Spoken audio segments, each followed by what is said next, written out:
Okay, you guys, I'm back with another one. I was watching Brett Cooper again, comment section with Brett Cooper, and she had a video that came out, I think it's a couple days ago, or maybe, yeah, 8 days ago is what it says.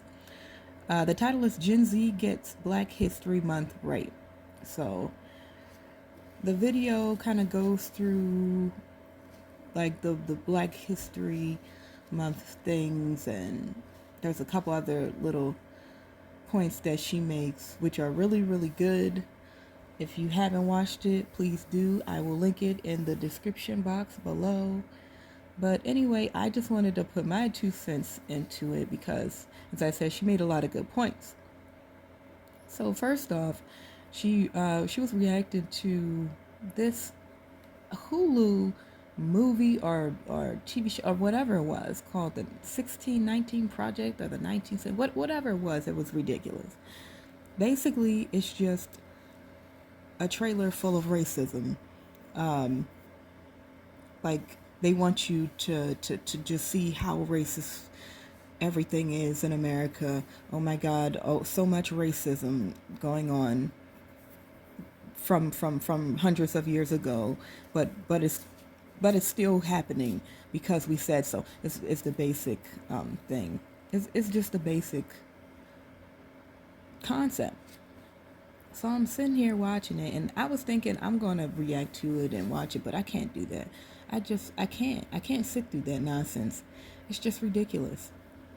They're basically just talking about, well, years ago, back in the slavery times, the first people who were slaves and people like the black people, and woe is the black people, the whole spiel. You know how it goes. And then it goes on to say, talk about reparations, and they set a line in there that I just find just it's just too much. It's all just too much. Talking about reparations. Reparations is about repair or rebuilding.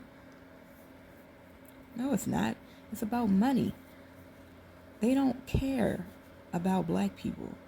That's the point I wanted to bring up too. Like these things, these shows, these movies, any media, any types of media that come to the public consciousness up in the front of people's faces that show this reoccurring theme of, oh, the poor black people, give them reparations. They don't actually care about you. Black people who are watching these films, watching these shows, subscribing to this narrative, they don't care about you. If they cared about you, they would make movies. And I say they, the people, the companies that put the money into this, whoever paid for their show on Hulu, whoever puts money into the Netflix videos that are concerned with keeping the narrative alive, they don't care about you. And I will go on to say that if they did care about you, they would be making movies and shows that make you believe that you can get a better job, that you can get a better financial situation, that you can go to school and become this and that you have the ability, that you're smart, that you can research things, that you can, they would be telling you, yes, you're black and you have the power to make your life better by taking responsibility for yourself. The message would be completely different. You would see like black people can do the same thing as anybody. You're just as intelligent as this or that. They would be saying those things. That would be the message. You wouldn't leave feeling angry about yourself, and you wouldn't leave feeling bad about yourself, and you wouldn't leave feeling like a victim, and you wouldn't leave pointing the finger at a whole other race of people saying they're the problem. You wouldn't leave that way. If you watched a video where a person or an entity or a company truly cared about you and your people,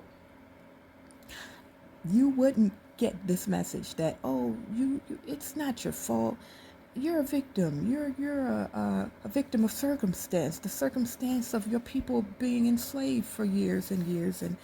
And I'm not saying that it didn't happen, of course not. Reality is what it is, but you are not a slave, the majority of you. So why are you listening to this person drone on and on about how you deserve reparations? You've not done anything. You've not done anything. Why should you get money? The whole world should be getting money. I made a comment earlier and under somebody's video, it might have been my own, but that the whole world would be getting reparations. Everybody, everybody's ancestors everywhere, somewhere, was a slave at one point in time. So let's get that straight. But you're out here subscribing to this, and then all the people that want to backpedal. It's not many of you, but some of you do backpedal and just, oh my God, that's not true. That's not true at all. Like, somebody also I think they made a comment on my video. I'm just bringing it up because it just helps me segue into what I'm going to say next. So it's like, it's the thought process that because the black people, minorities in this country, are a smaller percentage, the minority, minority, small percent of the American population than white people in this country, which are the majority. It goes to, like, it's the flawed thought process that since we're of a smaller group, we can't be the oppressors because we're the small group, not the big group. Yes, you can. Yes, you can. And we currently are. We currently are the new oppressors, like the LGBTQ, but this isn't about them right now. So yes, we are the current new oppressors. Basically, I mean, I'm not, but the people that are going out on TikTok and saying, hey, white people, this and that, and you're this and that and all that, and just blatantly being racist, you are the new oppressors. Make no mistake. In a couple years, you'll be realizing your mistakes, but we're not there. We're not there yet. But in any case, that's the flawed mindset that people have. Just because you're a smaller group within a larger group, that means that you can't be someone that's being racist, prejudiced, nasty, rude. Oh no, that's how it should be. Fight racism with more racism. Fight old past racism with more racism, and that'll fix the problem. No, like I've said in past videos, that just keeps the ball moving back and forth, back and forth. Oppressor today, victim tomorrow, victim today, oppressor tomorrow. That's how the game is played. Wake up, please. And if you think like this, you want to be, if you subscribe to this, that, oh, because I'm a smaller group and you're a larger group, I can't be racist, I can't be oppressive to you, I can't do these things. And of course, it's only if you were by yourself and you had no TikTok and you had no way to get your voice up into the public space, and you had no money funding these schools to teach CRT to kids, and you had these companies that weren't paying attention to the narrative, and they weren't pumping it up and like, oh my God, Black History Month, here we go, Black History Month sale, Black History Month this and that. Everybody has an agenda. They do not care about you. And if you didn't have all these resources, you wouldn't be able to make that big of an impact that you're even making right now. That's pretty much the only reason why you have a voice in the public space. Your voice is based upon these entities that are putting a lot of money into this narrative because it helps dissension, because it helps to divide the races. They don't believe in what you believe. You believe that white people are bad and you're good because you're a minority, because you're black, because you're this, that. You think these organizations, you think TikTok cares about that? You think these companies care about that? You think Wells Fargo cares about that? You think these schools actually care about you? They don't.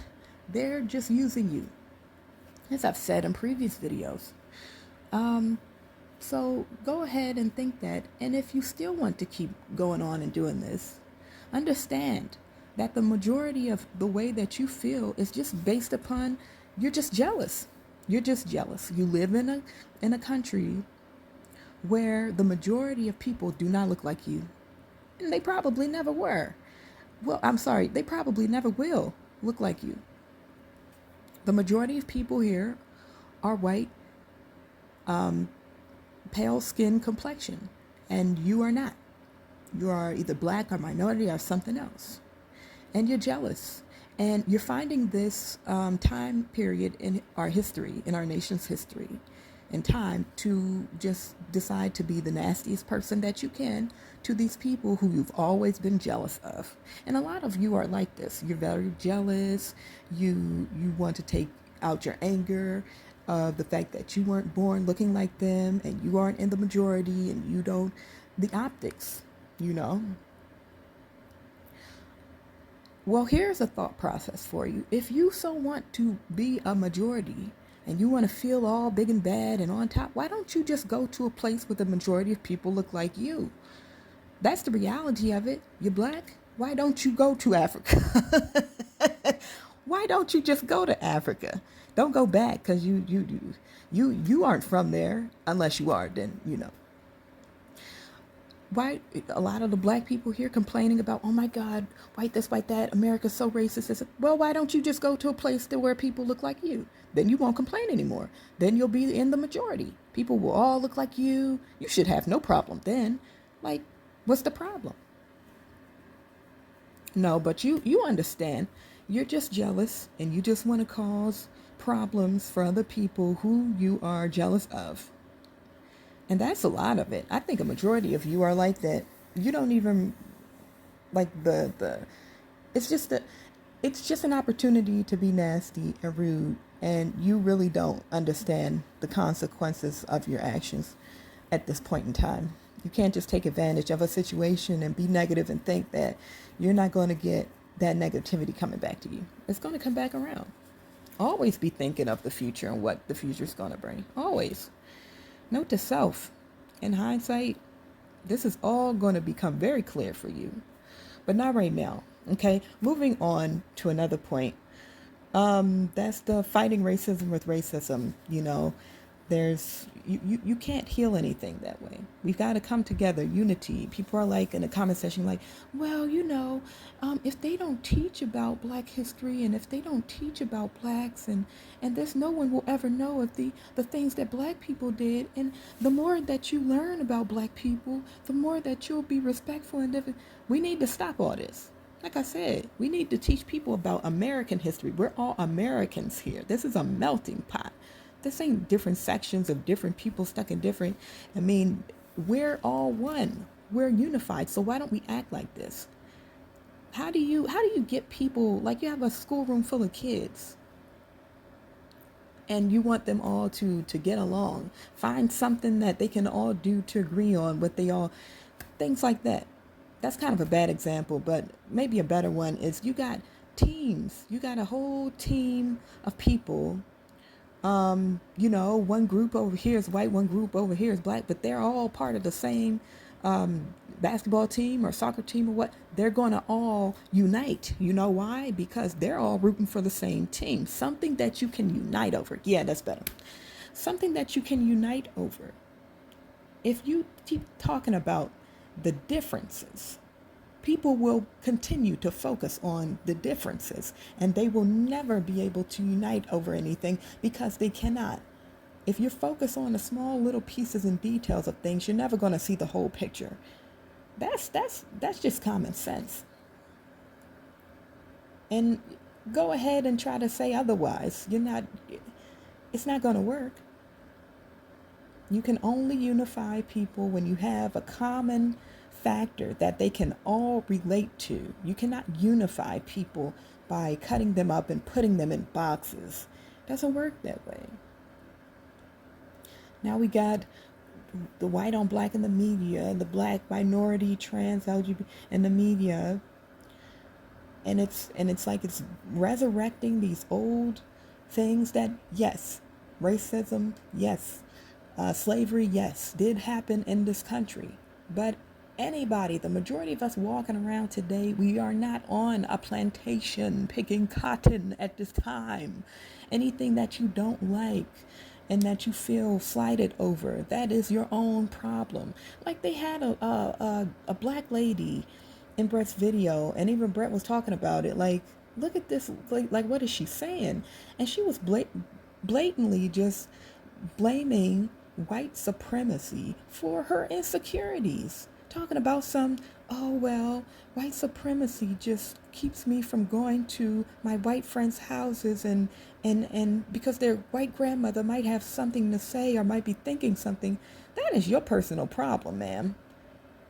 Are you going to walk down the street and worry about everyone who's walking along the street and what they're thinking? You will go insane. Another girl in there talking about she bumps into white people every day while she's walking down the street. What is wrong with you? What's wrong with you? You're just making yourself angrier and angrier. And I think she said that she read a study or something, and the study had like information about how white people think about us and white people and black people think. You know that study? I don't know it. I'm not going to look it up. Or maybe I will, just out of my own curiosity. But I can tell you right now that that was probably made with the intention of creating a situation just like this.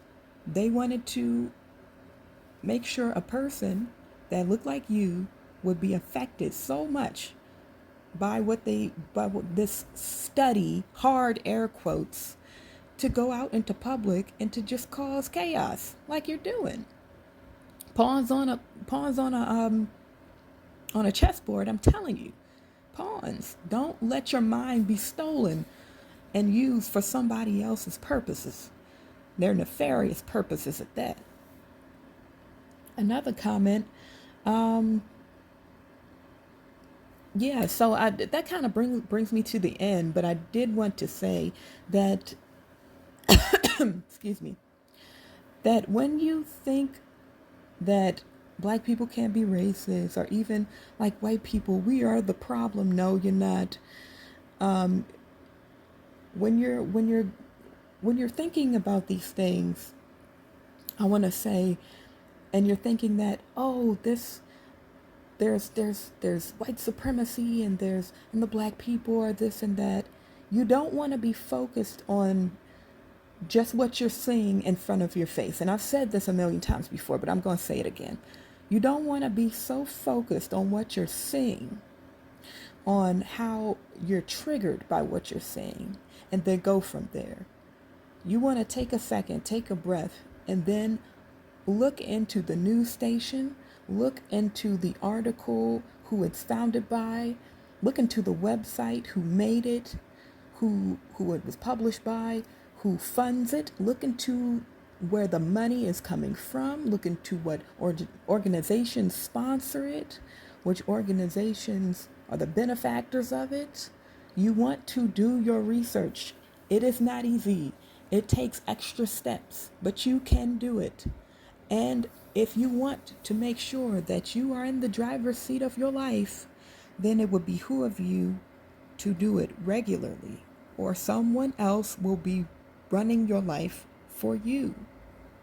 You won't be running it. And then you're going to look back and realize you were taken for a ride. You were not your life. I'm telling you, people, life is short. Do you want to spend the majority of your life having your life run by someone else? You're not even in charge of your own life. And then too late will you realize the true nature of this whole thing. You're just a pawn. Don't be a pawn, guys. Wake up. Smell the roses and realize that you got to do better. You got to do better in your life.